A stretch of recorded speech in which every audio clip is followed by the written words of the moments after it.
Vijay TV Priyanka மற்றும் மணிமேகலையின் சண்டை பெரிய அளவில் பேசுபொருளாயிருக்கிற இந்த நேரத்துல புதிய ஆடியோ லீக் சோஷியல் மீடியால ட்ரெண்டிங் ஆயிட்டு இருக்கு. சொன்னது இந்த மூஞ்சிதான். ரொம்ப டவல பேசிட்டு மேல வச்சுக்காதீங்க, புரியுதா? மணிமேகலை நீங்க பேசுறது டிஸ்டர்ப் ஆகுதுங்க. எதுக்கு கத்தி கத்தி பேசிட்டு இருக்கீங்க? நம்ம சொல்றோம்ல முடிச்சிடறோம்னு சொல்லிட்டு, புரியுதா?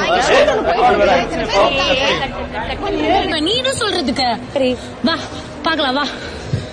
வந்து எப்படி இருக்கும்னு கத்துக்கோங்க முதல்ல, சரியா? உட்காந்து நீங்க வந்து காமிக்கிறீங்க, அவ்வளவுதானே? பெரிய இது மாதிரி ஓவரா பேசிட்டு இருக்கீங்க. அறிவாளித்தனம். ஏன் ரூடா பேசுறீங்க? உனக்கு என்ன பிரச்சனை? ஒரு நாள் இவளோட விஷயத்துல எதுக்குமே நான் வந்து போட்டி போட ரொம்ப டவல பேசிட்டு மேல வச்சுக்காதீங்க, புரியுதா? ஆமா உன்னை அனுப்பணும் வெளியே.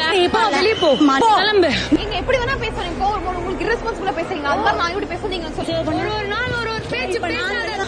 யார் வெளியே போறா பாப்போம். உங்களுக்கு வெட்டியா இருக்கீங்க, வேற எங்கயாவது நில்லுங்க. தேவையில்லாம டிஸ்டர்ப் பண்றது. உங்களுக்கு ஃப்ரீ செஷன் தேவையில்லை. உங்க வீட்டோட நிறுத்திக்கோங்க. இது எங்களுக்கு தெரியும். ஒண்ணு தேவையில்லை. நீங்க இல்ல நான் மட்டும் நான் எடுப்பேன். ஆனா எங்கேயோ போய் தொலைங்க.